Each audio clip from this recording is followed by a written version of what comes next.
সুপ্রিয় শিক্ষার্থীবৃন্দ, আসসালামু আলাইকুম ওয়া রাহমাতুল্লাহি ওয়া বারাকাতুহু। আউযু বিল্লাহি মিনাশ শাইতানির রাজীম। বিসমিল্লাহির রহমানির রহিম। শিমুল মেমোরিয়াল মনসুর স্কুল এন্ড কলেজের নবম শ্রেণীর ইসলাম ও নৈতিক শিক্ষা ক্লাসে সকল শিক্ষার্থীকে স্বাগত। প্রিয় শিক্ষার্থীরা, আশা করছি আল্লাহর অশেষ মেহেরবানিতে পরিবারের সবাইকে নিয়ে সুস্থ আছো, নিরাপদে আছো, ভালোই আছো। আলহামদুলিল্লাহ, আমিও আল্লাহর অশেষ মেহেরবানিতে ভালো আছি। প্রিয় শিক্ষার্থীরা, করোনাকালীন এই সংকটময় মুহূর্তে অবশ্যই তোমরা স্বাস্থ্যবিধি মেনে চলাফেরা করবে। প্রয়োজন ছাড়া বাসার বাইরে বের হবে না। আধা ঘন্টা পর পর অন্তত 20 সেকেন্ড করে হাত ধুতে করবে। বিনোদনের পাশাপাশি পড়াশোনা করবে। সুপ্রিয় শিক্ষার্থীবৃন্দ, প্রতিদিনের ন্যায় আজও তোমাদের সামনে ক্লাস নিয়ে উপস্থিত হয়েছি। আমি মোহাম্মদ মিজানুর রহমান, সহকারী শিক্ষক, Shimul memorial Mansur school and college, Rajshahi. প্রিয় শিক্ষার্থীরা, আজকে আমরা আলোচনা শেষে যে বিষয়গুলো সম্পর্কে শিখতে পারবো, জানতে পারবো, বলতে পারবো, সেগুলো হলো ইসলামী ভ্রাতৃত্ববোধ ও সাম্প্রদায়িক সম্প্রীতির গুরুত্ব সম্পর্কে অবগত হতে পারবো। ইসলামে নারীর প্রতি সম্মানবোধের গুরুত্ব ও তাৎপর্য ব্যাখ্যা করতে পারবো। স্বদেশ প্রেমের গুরুত্ব আলোচনা করতে পারবো। প্রিয় শিক্ষার্থীরা, তাহলে আজকে আমাদের আলোচ্য বিষয় ইসলামে ভ্রাতৃত্ববোধ ও সাম্প্রদায়িক সম্প্রীতির পরিচয় ও গুরুত্ব, নারীর প্রতি সম্মানবোধের গুরুত্ব ও তাৎপর্য, ইসলামে নারীর মর্যাদা ও সম্মান, নারীর প্রতি সম্মানবোধের উপায়, স্বদেশ প্রেমের পরিচয়, গুরুত্ব ও স্বদেশ প্রেমের উপায়। প্রিয় শিক্ষার্থীরা, তাহলে আজকে আমরা আলোচনা শুরু করছি ভ্রাতৃত্ববোধ ও সাম্প্রদায়িক সম্প্রীতি। ভ্রাতৃত্ববোধ ভ্রাতৃত্ববোধ বলতে আমরা বুঝি এক ভাইয়ের সাথে অন্য ভাইয়ের যে সম্পর্ক, এক সহোদরের সাথে অন্য সহোদরের যে সম্পর্ক, সেটা হলো কি ভ্রাতৃত্ববোধ। অর্থাৎ একে অপরের সাথে ভাইয়ের মতো বা ভাই সুলভ যে আচার আচরণ, সেটি হলো কি ভ্রাতৃত্ববোধ। আর সাম্প্রদায়িক সম্প্রীতি, প্রিয় শিক্ষার্থীরা, আমাদের সমাজে আমরা বিভিন্ন ধর্মের, বর্ণের, গোত্রের, জাতির সঙ্গে আমরা বসবাস করি। এই যে ভিন্ন ধর্ম, বর্ণ, গোত্র, জাতির সাথে যে আমরা বসবাস করি, এই তাদের সাথে সৌহার্দ্যপূর্ণ আচরণ, ভালোবাসার সম্পর্ক, ভাই ভাইয়ের যে সম্পর্ক, ঐক্য, সংহতি, এটিকে বলা হয় সাম্প্রদায়িক সম্প্রীতি। অর্থাৎ জাতিগত, বর্ণগত, ভাষাগত ভেদাভেদ ভুলে পরস্পরের সাথে যে ঐক্য সংহতির যে সম্পর্ক তৈরি হয়, তাকে বলা হয় কি সাম্প্রদায়িক সম্প্রীতি। প্রিয় শিক্ষার্থীরা, এই যে ভ্রাতৃত্ববোধ ও সাম্প্রদায়িক সম্প্রীতি, এটি বজায় থাকলে পরিবার, সমাজ, রাষ্ট্র প্রত্যেকটি ক্ষেত্রে কি শান্তি, শৃঙ্খলা এবং সৌহার্দ্যপূর্ণ পরিবেশ বজায় থাকে। এজন্য অবশ্যই কি করতে হবে? ভ্রাতৃত্ববোধ ও সাম্প্রদায়িক সম্প্রীতি বজায় রাখতে হবে। প্রিয় শিক্ষার্থীরা, এ পর্যায়ে আমরা আলোচনা করব ইসলামী ভ্রাতৃত্ববোধ ও সাম্প্রদায়িক সম্প্রীতি। ইসলামী ভ্রাতৃত্ববোধ কি? ইসলামী ভ্রাতৃত্ববোধ হলো এক ভাইয়ের সাথে অন্য ভাইয়ের, অর্থাৎ এক মুসলিম ভাইয়ের সাথে অন্য মুসলিম ভাইয়ের যে সম্পর্ক, তাকে বলা হয় কি ইসলামী ভ্রাতৃত্ব। আর সাম্প্রদায়িক সম্প্রীতি বলতে কি? অর্থাৎ এক মুসলমানের সাথে, অর্থাৎ মুসলিম জাতির সাথে সমস্ত মুসলিম বিশ্বের সমস্ত মুসলিমদের সাথে যে সাম্প্রদায়িক যে সম্প্রীতি, এটাকে বলা হয় কি ইসলামী ভ্রাতৃত্ববোধ ও সাম্প্রদায়িক সম্প্রীতি। প্রিয় শিক্ষার্থীরা, ইসলামী ভ্রাতৃত্ববোধ ও সাম্প্রদায়িক সম্প্রীতির গুরুত্ব অত্যন্ত গুরুত্বের সাথে তাৎপর্য বহন করে। কেননা মহান আল্লাহ তাআলা এবং রাসূল পাক সাল্লাল্লাহু আলাইহি ওয়াসাল্লাম ইসলামী ভ্রাতৃত্ববোধ ও সাম্প্রদায়িক সম্প্রীতির ব্যাপারে কি যথেষ্ট গুরুত্ব আরোপ করেছেন। যেমন মহান আল্লাহ তাআলা বলেছেন, ইন্নামাল মুমিনুনা ইখওয়া, মুমিনগণ পরস্পর ভাই ভাই। সূরা হুজুরাতের মধ্যে মহান আল্লাহ তাআলা বলেছেন। এরপর রাসূল সাল্লাল্লাহু আলাইহি ওয়াসাল্লাম বুখারী শরীফের মধ্যে বলেছেন, আল মুসলিমু আখুল মুসলিম, এক মুসলমান অপর মুসলমানের ভাই। প্রিয় শিক্ষার্থীরা, তাহলে আমরা বুঝতে পারলাম যে পবিত্র কুরআনুল কারীম এবং হাদিসের আলোকে অবশ্যই কি করতে হবে? ইসলামের যে ভ্রাতৃত্ববোধের গুরুত্ব আরোপ করেছে, এই ভ্রাতৃত্ববোধ আমাদের মধ্যে বজায় রাখতে হবে। মহান আল্লাহ তাআলা পবিত্র কুরআনুল কারীম সূরা হুজুরাতের মধ্যে বলেন, ইয়া আইয়ুহান নাস ইন্না খালাকনাকুম মিন যাকারিন ওয়া উনসা ওয়া জাআলনাকুম শুউবান ওয়া ক্বাবাইলা লিতাআরাফু। অর্থাৎ হে মানুষ, মানব মণ্ডলী, আমি তোমাদের এক পুরুষ ও এক নারী থেকে সৃষ্টি করেছি আর তোমাদের বিভিন্ন সম্প্রদায় ও গোত্রে বিভক্ত করেছি যাতে তোমরা পরস্পর পরিচিত হতে পারো। প্রিয় শিক্ষার্থীরা, সূরা হুজুরাতের আয়াত নম্বর 13 এর মধ্যে মহান আল্লাহ তাআলা এভাবে ভ্রাতৃত্ববোধের ব্যাপারে কি গুরুত্ব আরোপ করেছেন। এছাড়া নবী সাল্লাল্লাহু আলাইহি ওয়াসাল্লাম বলছেন, ওয়ান্নাসু বানু আদম ওয়া আদম মিন তুরাব, অর্থাৎ সমস্ত মানুষ হযরত আদম আলাইহিস সালামের বংশধর আর হযরত আদম আলাইহিস সালাম মাটি হতে সৃষ্ট। প্রিয় শিক্ষার্থীরা, তাহলে আমরা সবাই কি প্রকৃতপক্ষে হযরত আদম আলাইহিস সালামের বংশধর আর আদম আলাইহিস সালাম মাটি হতে সৃষ্ট। আর যেহেতু সমস্ত পৃথিবীর মানুষ আদম আলাইহিস সালামের বংশধর, সেই হিসেবে অবশ্যই আমাদের কি করতে হবে, একে অপরের সাথে সৌহার্দ্যপূর্ণ ভ্রাতৃত্বসুলভ আচরণ বজায় রাখতে হবে। প্রিয় শিক্ষার্থীরা, মহান আল্লাহ তাআলা সূরা নিসার মধ্যে বলছেন, তাদের অধিকাংশ গোপন পরামর্শে কোনো কল্যাণ নেই, বরং কল্যাণ আছে যে দান খয়রাত সৎ কাজ ও মানুষের মধ্যে শান্তি স্থাপনের নির্দেশ দেয়। আল্লাহর সন্তুষ্টি লাভের আশায় যে এরূপ করবে, আমি অবশ্যই তাকে মহা পুরস্কার দান করব। প্রিয় শিক্ষার্থীরা, তাহলে অবশ্যই কি করতে হবে, আমাদেরকে এই আল্লাহ তাআলার নির্দেশ মেনে চলতে হবে।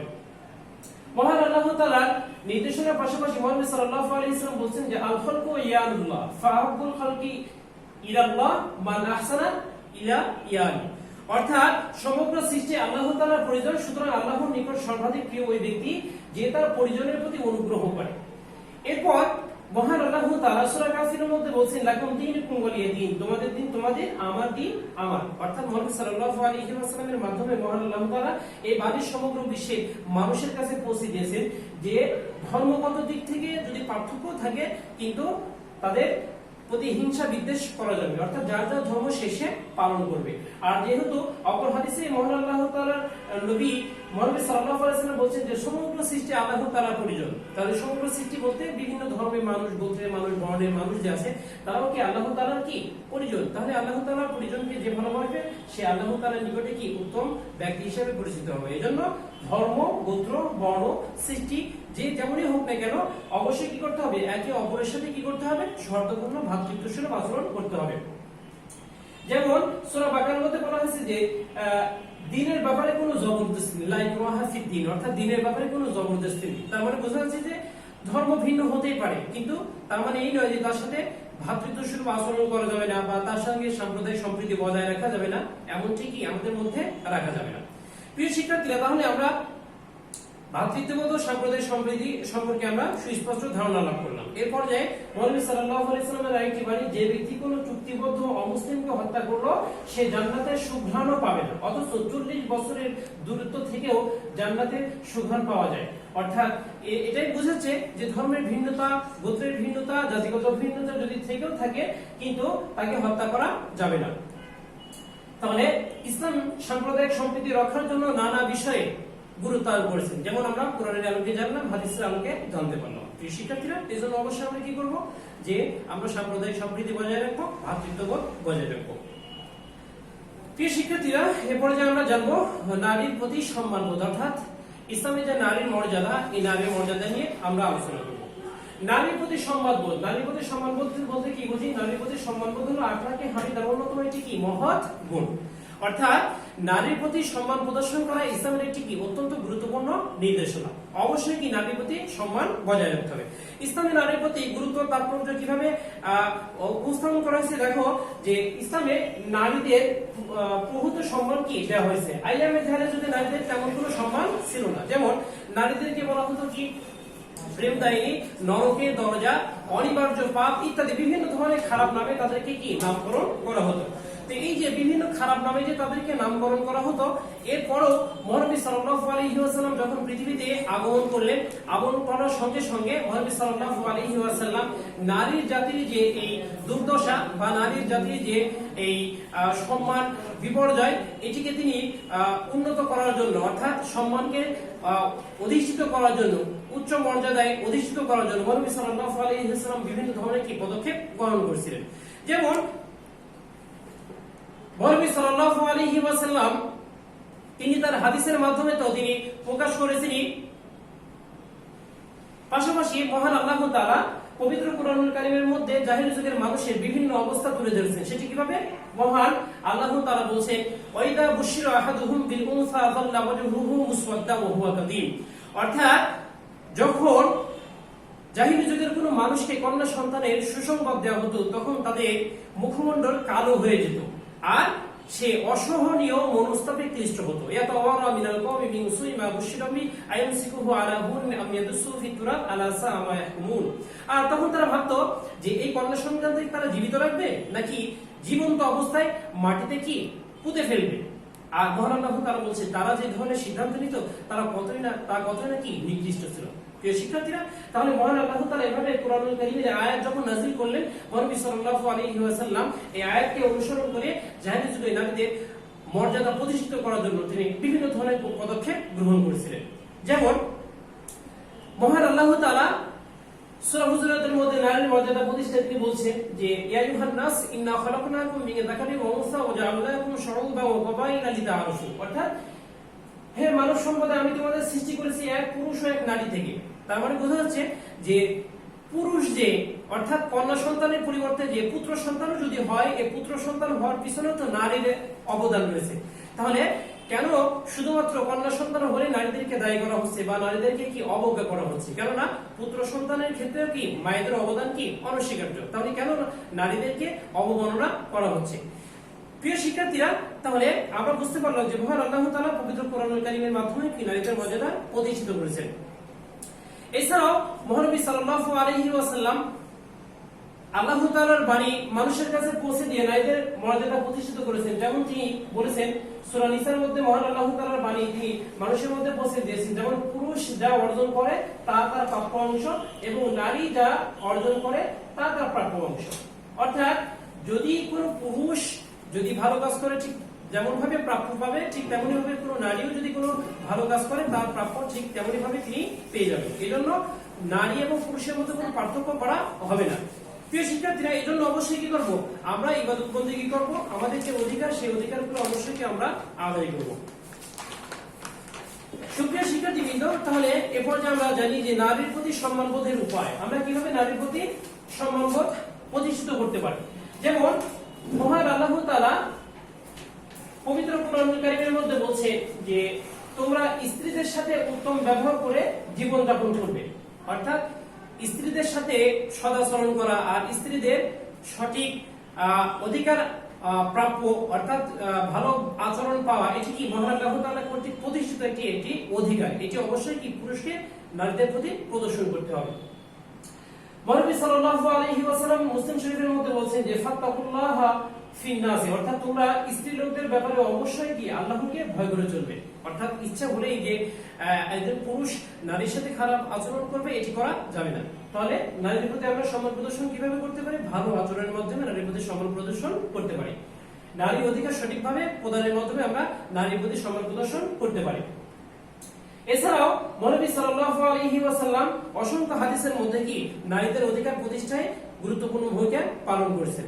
যেমন তিরমিজি শরীফের মধ্যে নবী সাল্লাল্লাহু আলাইহি ওয়াসাল্লাম বলেছেন যে নিশ্চয় পূর্ণাঙ্গ ঈমানের অধিকারী ওই মুমিন ব্যক্তি যে তাদের মধ্যে উত্তম চরিত্রের অধিকারী ও নিজ পরিবারের প্রতি অধিক সহায়।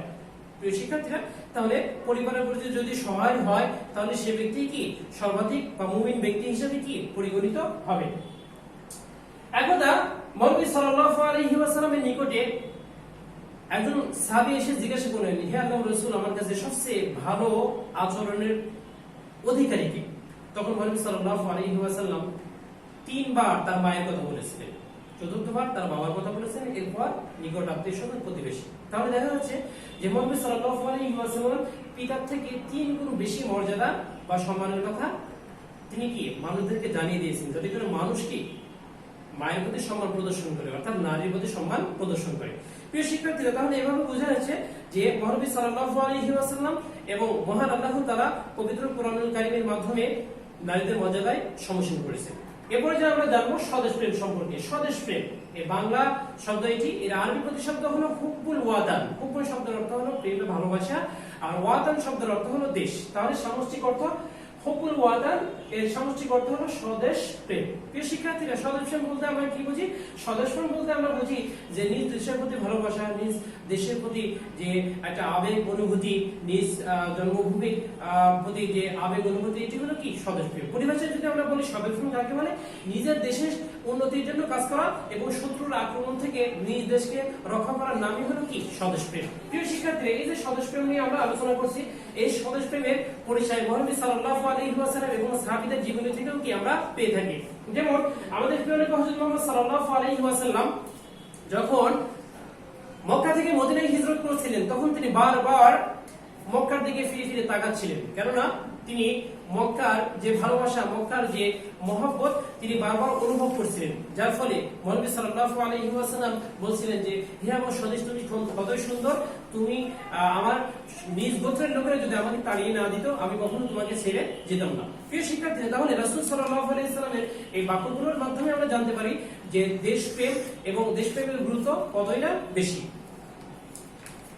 প্রিয় শিক্ষার্থীরা, দেখো যে আমাদের দেশপ্রেমের অন্যান্য যে সমস্ত অংশগুলো আমরা দেখে দেশের প্রতি ভালোবাসা প্রকাশ করতে পারি বা দেশের প্রতি আমাদের মমত্ব জাগ্রত হতে পারে। দেখো এই যে দেশের যে নদ নদী, দেশের যে ভূ প্রকৃতি, দেশের যে গাছপালা, এগুলো সবই কি আমাদের দেশের একটি অংশ। বিধায় এগুলোর প্রতি আমাদের ভালোবাসা থাকতে হবে।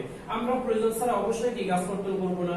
আমরা প্রয়োজন বোধে আমরা ময়লা আবর্জনা কি অবশ্যই ডাস্টবিনে ফেলবো, নদীতে ফেলবো না। এভাবে যদি আমরা দেশের সম্পদ, দেশের যে ভূখণ্ড, সেগুলোকে সংরক্ষণ করতে পারি, রক্ষণাবেক্ষণ করতে পারি, অবশ্যই আমাদের এই দেশটি আমাদের জন্য কি উপকার হিসাবে বা কল্যাণকারী হিসাবে কি আমাদেরকে সহযোগিতা করবে। প্রিয় শিক্ষার্থীরা, এরপরে যে আমরা জানি যে ইসলামের স্বদেশ প্রেমের গুরুত্ব, অর্থাৎ স্বদেশ প্রেম কেন এত গুরুত্বপূর্ণ। কথিত আছে যে হুকুল ওয়াতানি মিনাল ঈমান, অর্থাৎ দেশপ্রেম হলো ঈমানের অঙ্গ। অর্থাৎ মনীষীদের একটি বক্তব্য যে যদি কোনো ব্যক্তি দেশের প্রতি ভালোবাসা প্রকাশ করে, অবশ্যই সে ব্যক্তি একটি ঈমানের অংশ হিসাবে কি সেটি গণ্য হবে।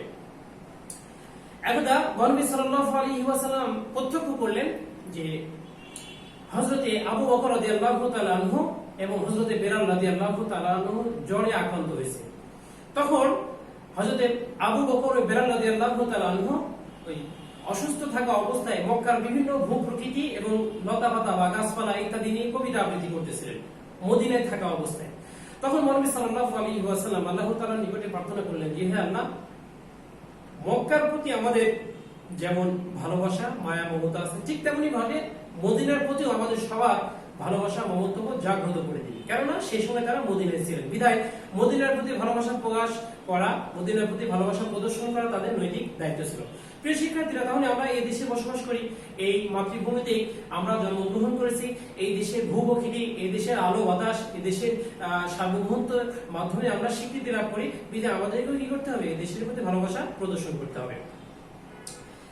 যদি কোনো ব্যক্তি এভাবে দেশের প্রতি ভালোবাসা প্রকাশ করে, তার বিনিময়ে কি মহান আল্লাহ তাআলা দিবেন। যেমন যদি কোনো ব্যক্তি দেশের স্বাধীনতা বা দেশের সার্বভৌমত্ব রক্ষায়, অর্থাৎ দেশ রক্ষার জন্য সীমান্ত পাহারায় আল্লাহর রাস্তায় বিনিদ্র রজনী যাপন করে, দুনিয়া ও এর মধ্যকার সবকিছু থেকে সেটি কি উত্তম হিসেবে গণ্য হবে। প্রিয় শিক্ষার্থীরা, তাহলে আমরা বুঝতে পারলাম যে যদি দেশের প্রতি আমরা মহত্ববোধ, দেশের শান্তি শৃঙ্খলা, দেশের সার্বভৌমত্ব রক্ষায় যদি আমরা আমাদের শ্রম, আমাদের মেধাকে আমরা আত্মনিয়োগ করি, অবশ্যই কি মহান আল্লাহ তাআলার নিকটে এই আত্মনিয়োগের ফলাফল আমরা কি পেয়ে যাব।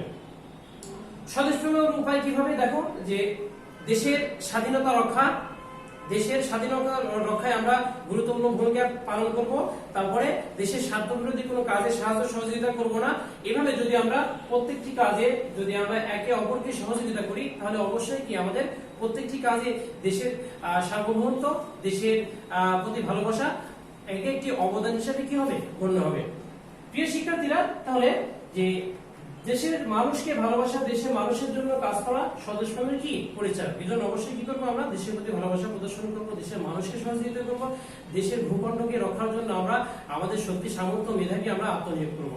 এভাবে যদি আমরা দেশের প্রতি ভালোবাসা প্রকাশ করি, অবশ্যই কি মহান আল্লাহ তাআলা আমাদের যেমন দেশকে সুস্থ এবং সুন্দরভাবে পরিচালিত করার জন্য একটি ব্যবস্থা করে দেবে, ঠিক তেমনি ভাবে পরকালীন জীবনেও কি এর পুরস্কার আমরা লাভ করবো। প্রিয় শিক্ষার্থীরা, আজকে আলোচনা শেষে তোমাদের জন্য মূল্যায়নের রয়েছে। মূল্যায়নের জন্য তোমাদের যে প্রশ্নগুলো রয়েছে সেগুলো হলো, সমগ্র সৃষ্টি কার প্রয়োজন? সমগ্র সৃষ্টি কার প্রয়োজন? মহান আল্লাহ তাআলা। জাহিলি যুগে নারীরা কি কি নামে খ্যাত ছিল? তাদেরকে প্রেমদায়িনী, নরকের দরজা, অনুবার্য পাপ ইত্যাদি নামে নামকরণ করা হতো বা ডাকা হতো। মায়ের পদতলে সন্তানের বেহেশত বাড়িটি কোন গ্রন্থের? বাড়িটি হলো মুসনাদে শিহাব আল গাজাই, এই গ্রন্থ থেকে এই হাদিসটি গ্রহণ করা হয়েছে। ওয়াতান শব্দের অর্থ হলো দেশ। রাসূল সাল্লাল্লাহু আলাইহি ওয়াসাল্লাম হিজরত করে কোথায় গিয়েছিলেন? রাসূল সাল্লাল্লাহু আলাইহি ওয়াসাল্লাম হিজরত করে মদিনায় গিয়েছিলেন। প্রিয় শিক্ষার্থীরা, আজকে এই অংশের উপর আগামী দিন তোমাদের রিভিশন টপ টেস্ট 4 হবে। তোমাদের জন্য পড়া রয়েছে চতুর্থ অধ্যায় পাঠ 8 থেকে 10। এই অংশের উপর তোমাদের রিভিশন টপ টেস্ট হবে। আশা করছি অবশ্যই তোমরা আজকের ক্লাসে আরো সুন্দরভাবে বাসায় চর্চা করবে এবং রিভিশন টপ টেস্টটি সুন্দরভাবে কমপ্লিট করবে। প্রিয় শিক্ষার্থীরা, তাহলে আজকের মতো এখানে শেষ করছি। সকলের দীর্ঘায়ু, সুস্বাস্থ্য, কল্যাণ কামনা করছি। ওয়া আখিরু দাওয়ানা আলহামদুলিল্লাহি রাব্বিল আলামিন। আসসালামু আলাইকুম ওয়া রাহমাতুল্লাহি ওয়া বারাকাতুহু।